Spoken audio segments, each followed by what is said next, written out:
Hoje você vai rever o PUC Arte de Morojaé. O programa recebeu o prêmio de melhor documentário na categoria TVs Universitárias Brasileiras da 17ª edição do Gramado Cinevídeo. O PUC Arte aborda a trajetória do funk no país e mostra como ele conquistou de vez os brasileiros.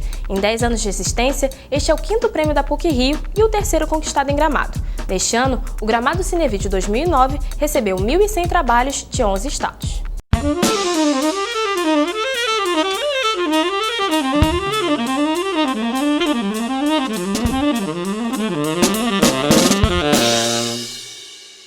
Quem dita a regra da sociedade hoje é o funk music. Chegou a hora de balançar o popozão! Yeah!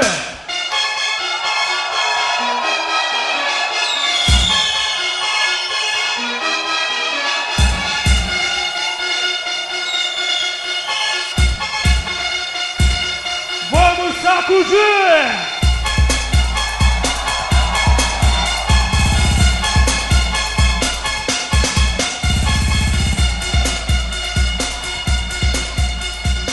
Antes de chegar ao Rio de Janeiro, dominar os cariocas e balançar muitos popozões, o funk já fazia sucesso nos Estados Unidos na década de 60.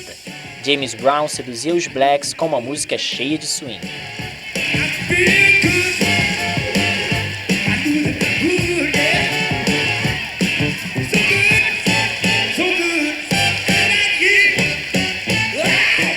O Brasil do início de 60 estava prestes a enfrentar uma ditadura militar.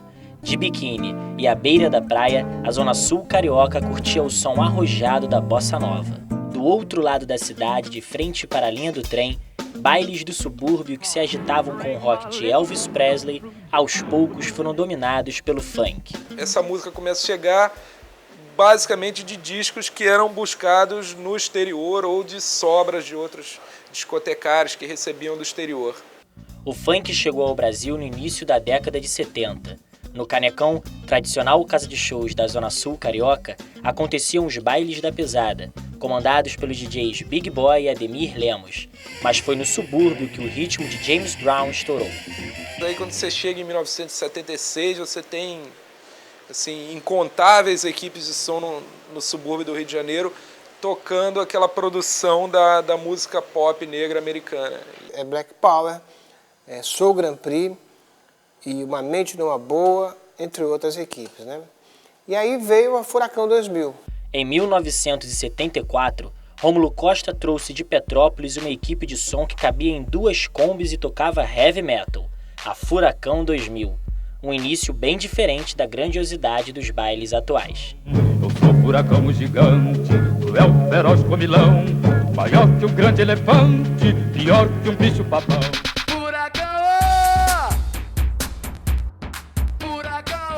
Eu acho que a funk music original, chegada dela no Brasil foi, na minha opinião, foi o balanço. Havia um componente ideológico, havia uma, digamos assim, aquela música vinha com legenda, né? Embaladas pela ideologia do movimento negro americano, as letras funk que chegavam ao Brasil clamavam por igualdade racial. Nos bailes da Soul Grand Prix, além do DJ, havia a presença do mestre de cerimônias, o MC, que traduzia as músicas para um público que não sabia inglês. Qual era o contexto histórico que gerou aquela música e por que ela representava uma forma de libertação do negro americano e de que forma isso poderia ser aproveitado pelos negros brasileiros. A origem do som está lá atrás, no gospel, no ritmo blues, nos campos de algodões. E quem criou isso aí? Era o negro, o escravo, que de repente entrava na porrada e a forma dele melhorar o dia dele era cantando. A música tem essa terapia e pouca gente sabe disso.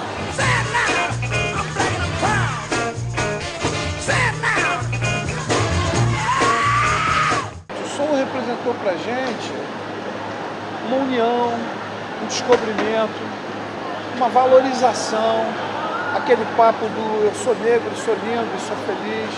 E aí você tem esses garotos negros, sua maioria de subúrbio, se identificando com aquilo e formando um movimento cultural que acabou sendo batizado numa reportagem da Lena Frias no Jornal do Brasil em 76, 77 como Black Rio. E nós fazíamos a nossa parte musicalmente, mas por trás da música tinha ideologia política, entendeu? Que não era à toa, os caras usavam, por exemplo, os dancers usavam aqueles cabelos, aqueles penteados afros, mas nós passávamos para eles o porquê daquele penteado afro ali. Em meados dos anos 70, o funk tinha representantes como Tim Maia e Tony Tornado, bailes lotados e um LP da Soul Grand Prix mais vendido que Roberto Carlos. A cultura funk do visual black, cheio de ideologia, conquistou adeptos, mas era ignorada pela mídia. Uma situação bem parecida com o que se vê hoje.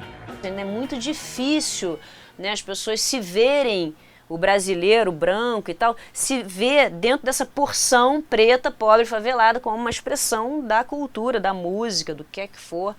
Então a discriminação é tudo que é periférico, que se não tem controle, que nasceu sem controle, entendeu? Isso é movimento popular. Não eram músicas que tocassem no rádio ou de artistas que aparecessem na televisão, até porque muitos deles eles tinham uma imagem muito forte, né? Uma imagem até meio subversiva, e a gente tem que lembrar que nessa época o Brasil vivia uma ditadura, né? Ainda em meados dos anos 70, a discoteca fazia sucesso nas boates de Nova York e era símbolo da libertação dos gays. O som chegou ao Brasil descaracterizado e dividiu as equipes de som. Enquanto algumas resistiram, outras se renderam ao sucesso comercial. Foi um duro golpe para o movimento Black Rio. Nos anos 80, o rap, uma música politicamente engajada, influenciou na maneira de cantar, mas não conseguiu mudar o conteúdo das letras funk. I'm close to the edge. I'm trying not to lose my head. Mas a revolução no funk ainda não tinha chegado. Os bailes do Rio estavam prestes a curtir o som do Miami Bass e do DJ Marlboro. O batidão estava a caminho. O final dos anos 80 apresentou aos bailes do Rio um som de frequências graves reforçadas e com toda a sensualidade do hip hop, o Miami Bass. Tem muita gente que acredita que o Miami Bass deu certo aqui muito no Rio de Janeiro porque tinha o bumbo muito grave, tinha uma certa semelhança com o bumbo da escola de samba. Mas as mudanças não se restringiram ao som. As letras de funk ficaram menos politizadas. A consciência negra, os grandes movimentos de consciência negra dentro do baile ficaram lá nos anos 70, né? A cabeleira e o estilo black deram espaço aos bonés e bermudões. Os bailes tinham som, letras e roupas completamente diferentes dos da década de 70. O negócio é que nos bailes do Rio de Janeiro o nome funk ficou mesmo apesar da música ter mudado. Então aquele Miami Bass, tocar no baile no final dos anos 80, era conhecido como funk. Mas é uma música totalmente diferente da música funk americana dos anos 70. Em 1986, a movimentação dos bailes do subúrbio intrigou Hermano Viana, um jovem branco de Copacabana. O antropólogo fez uma dissertação de mestrado sobre o funk e o estudo chamou a atenção da mídia para o movimento. Isso que era a questão para mim, né? Como é que existe esse circuito de festas na cidade com tanta gente, né, participando, dançando, tantas equipes, e como é que isso não é conhecido fora das favelas e dos subúrbios do Rio de Janeiro? A gente de classe média, branca, letrada, universitária, a gente estava totalmente por fora, que isso a gente não conhecia isso aí. Até então, esses bailes que a classe média não conhecia tocavam músicas importadas dos Estados Unidos. Você sentia que tinha uma necessidade da galera de ter uma certa tradução, as pessoas queriam cantar. A Melô é um dispositivo para resolver isso, né? Porque as músicas eram em inglês, ninguém falava inglês, então eles faziam uma aproximação fonética e criavam a Melô, sempre com espírito brincalhão. O cara cantava uma frase em inglês, o cara ia lá, entendia em português e acabava vendo a Melô de, exemplo, You Talk Too Much, do Run DMC, You Talk Too Much. O pessoal chamava Melô do Tomate, entendeu? Era meio nacionalizar a música, entendeu? E isso era muito legal. Tinha o grande grito de guerra que depois ficou do funk, que era o tererê, que era uma música em inglês, o that it is, e as pessoas gritavam tererê, tererê.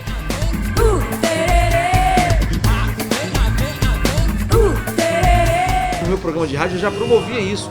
Eu lançava uma música e já pedia pro pessoal ali batizar ela como melodia de alguma coisa. E o pessoal normalmente achava uma palavra no meio que aportuguesava a música e botava a melodia de alguma coisa, entendeu? Aí a gente ia, no final do programa, batizava a música, eu te batizo, a música, e a música a partir daquele momento tinha aquele nome. O Marlboro foi o cara que sacou isso e fez do Funk Brasil 1, conseguiu transformar aquela brincadeira dos garotos do baile num produto fonográfico. Foi através do Funk Brasil que eu achei uma identidade musical. Para continuar a produção de funks em português e estimular os jovens das favelas a compor, as equipes de som criaram os festivais de galeras. Nós começamos a fazer os festivais de galera e tipo uma gincana. Toda semana tinha uma tarefa a ser cumprida. Era etapas que se chamava na época, né? Tinha etapa de bola, etapa do melhor dançarino, da melhor dançarina, etapa do rap, etapa da faixa, vários tipos de etapa. Tinha uma etapa que tinha que concentrar o maior número de pessoas para ir num banco de sangue da sua cidade doar sangue.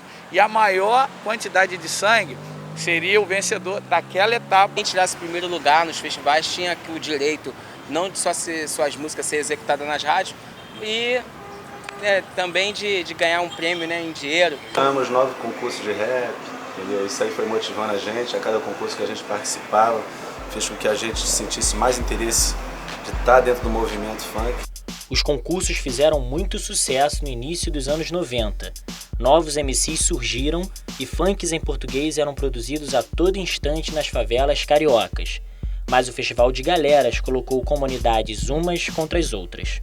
Então, o resultado, tudo isso aí foi gerando, né, a rivalidade. Aquela rivalidade, um querendo ser melhor que o outro e, infelizmente, entendeu? Acabou levando para o lado da briga. Turmas de adolescentes sempre brigaram, né? Seja na favela, seja no asfalto. Tinha a turma em Copacabana, tinha a turma da Miguel Lemos, que brigava com a turma da Sá Ferreira e tudo mais. Assustados com a violência entre as galeras, os MCs aproveitaram a visibilidade dos festivais e fizeram raps pedindo paz. Vem pro baile, meu amigo, vem com amor no coração vocês. Oh, alô, pirão, alô, alô, boa vistão. Vem pro baile, meu amigo, digo o quê? Violência, não. Tivemos as ideias, né, como o JD, de pedir a paz, entendeu? O Galo, né, com o olelê, olalá, né? Olelê, olalá, a Rocinha pede a paz, pro baile não acabar. E o MC Neném também com o rap da Rocinha. A briga no baile está uma situação, por isso eu dou um conselho, sangue bom. Pare com isso, pra que se rebaixar, o negócio é fazer a coisa mudar. E foi indo.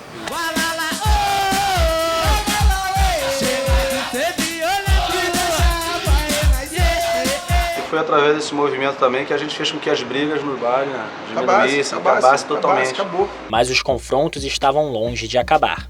Enquanto jovens de classe média se pintavam pelo impeachment do então presidente Fernando Collor de Mello, garotos pobres levaram para as praias cariocas as brigas entre galeras que aconteciam nos bailes.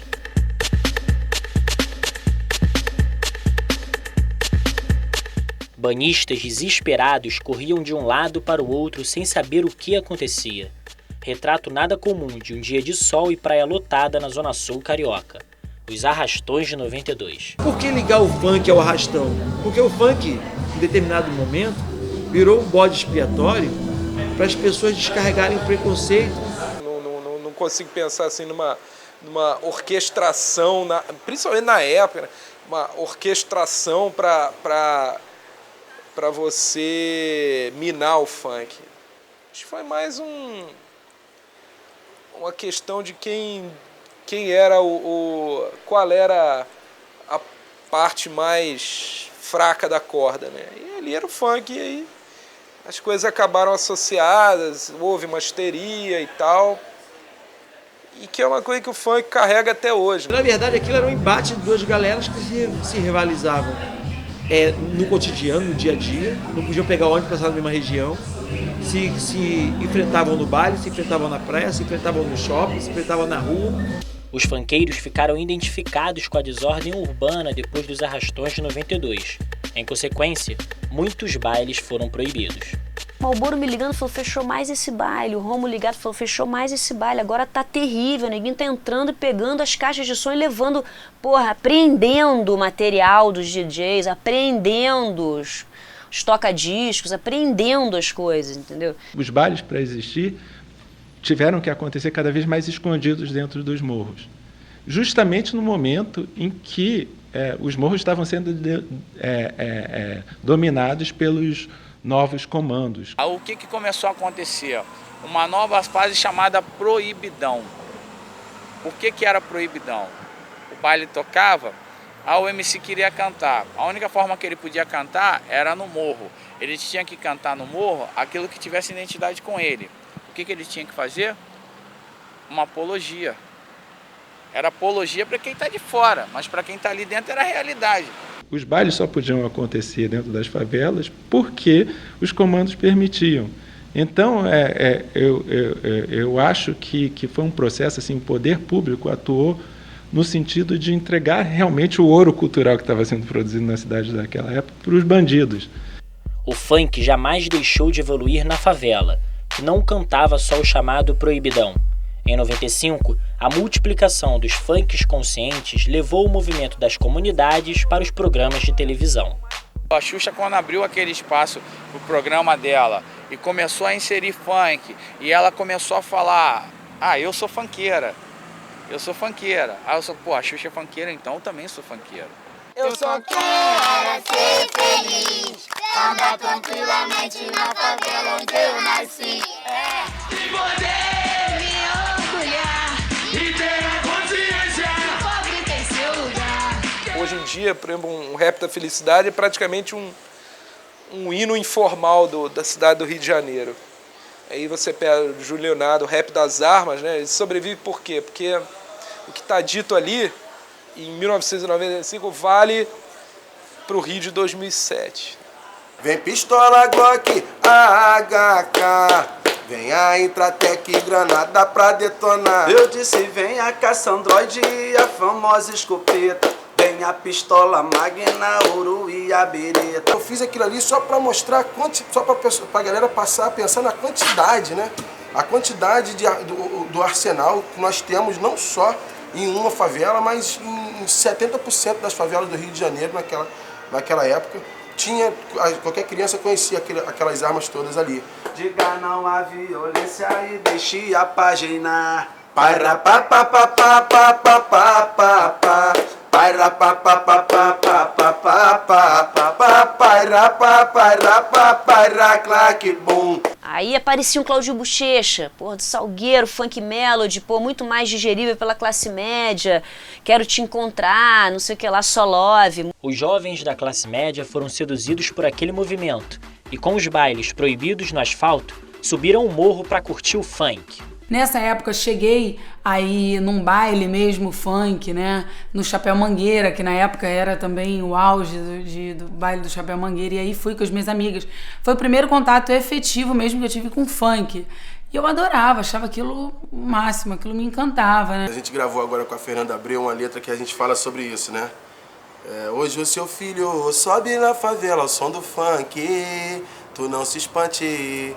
Minha realidade o cativou, foi o som do meu tambor, grave do meu batidão, foi minha cor, foi minha disposição, foi minha luta dentro da minha comunidade, minha conduta e minha humildade. E tem uma música que retrata bem esse momento do funk, assim, que diz: é som de preto, de favelado, mas quando toca, ninguém fica parado. Oi, tá ligado, é som? Acho que é mais ou menos isso. Batida e letras que atraíram toda a cidade não foram suficientes para a aceitação do movimento. De 1997 a 99, alguns produtores fizeram da violência o principal atrativo: os bailes de corredor. Atenção, guerreiros do corredor! Chegou a hora de mostrar quem é o melhor. Olhares carregados de raiva e corpos prontos para a brutalidade. O ritual de violência, estimulado por alguns produtores, dividiu os bailes. Ali, uma corda era o limite para os guerreiros do lado A enfrentarem os do lado B. Aí morria um do lado A ou do lado B, ou um do lado A ou do lado B ia pro hospital. Na semana seguinte, a galera que saiu no prejuízo chegava lá com um dobro de gente, pagava a entrada e era isso que ele queria. As pessoas colocarem toda a revolta que elas tinham contra o governo ou contra algum problema que tinha em casa, aí descontavam numa pessoa que não tinha nada a ver. Baile funk era isso, tem gente que vivia na briga e tinha gente que vivia da briga. Né? Tinha produtor que falava, meu baile todo mundo sai porrando mesmo, quer brigar vai pro meu baile. Depois que esse fenômeno do baile corredor acaba, quando se fecham os bailes, se prendem donos de equipe de som que exploravam esse filão, né? Começa a aparecer um outro tipo de funk mais festeiro, né? Eu vou passar cerão na mão, eu vou cortar você na mão, vou sim, aqui. Foi esta música, em 2001, que reergueu mais uma vez o funk carioca. O Bonde do Tigrão iniciou uma onda dos grupos de dançarinos funk com músicas repletas de duplo sentido. Vai, coloque a mão no chão, jogando burro pro alto. Coloque a mão no chão, jogando burro pro alto. Desde o Bonde do Tigrão, o funk voltou a ganhar espaço na mídia. Ainda mais depois que o violão passou a fazer parte das composições. Eu arrumei um amor. Eu arrumei um amor, essa é nova. Eu arrumei um amor. Vem que eu te quero bem, aí vem dançar pra mim. E tudo que você pedir eu vou dizer um sim. Hoje, algumas letras de MCs mulheres provocam polêmica e fazem sucesso em todas as classes. Sou cachorrona mesmo. Agora eu sou solteira e ninguém vai me segurar. Eu não induzo ninguém a fazer sexo, entendeu? Eu só falo sobre ele. Agora eu não falo, você tem que fazer. Não. O funk ele é pura contestação ao papel, aos papéis sociais, aos papéis sexuais, né? Nos dias de hoje, né? Você tem funks hoje em que o homem diz que faz e acontece, aí vem a mulher, responde, diz que se ele faz e acontece, ela vai fazer e acontecer também. As mulheres hoje em dia, elas se valorizaram mais. Hoje em dia, acho que elas gritam mais, né, do que antigamente. Hoje, elas, se bobear, elas correm para trabalhar e muitos maridos ficam em casa, não tem trabalho, entendeu? Eu acho que, na verdade, o que desvaloriza a figura feminina é a falta de educação, é a falta da família, são outros problemas sociais que a gente vem sofrendo, né? E a letra, na verdade, é uma maneira de chamar atenção. Ela fala, eu sou cachorra mesmo, entendeu? Elas gostam disso. Entendeu? Então, quando eu falo, tem que as cachorras, entendeu? As amantes, as incubadas, entendeu? Elas tudo gritam, entendeu? Ai, que homem gostoso, vem que vem, quero de novo. Ai, que homem gostoso, ai, que homem gostoso. Ai, que homem gostoso, vem que vem, quero de novo. Tem que ter, tem. Mas, pô, vamos falar do dia a dia aí, vamos colocar nossas opiniões pra fora, vamos debater nossos problemas, entendeu? E usar o funk pra isso aí, que tem uma força tão grande, todo mundo curte. Acredito que a gente tá aqui representando muita gente que tem o que gritar, que tem o que reivindicar, que tem o que até, digamos, denunciar. Depende muito mais de nós, que convivemos com o funk, vivemos do funk. Depende muito mais de nós fazermos um trabalho digno para realmente colocar o funk onde ele deve estar, que ainda tem muito pano para manga, com certeza. Com vocês, DJ Malboro.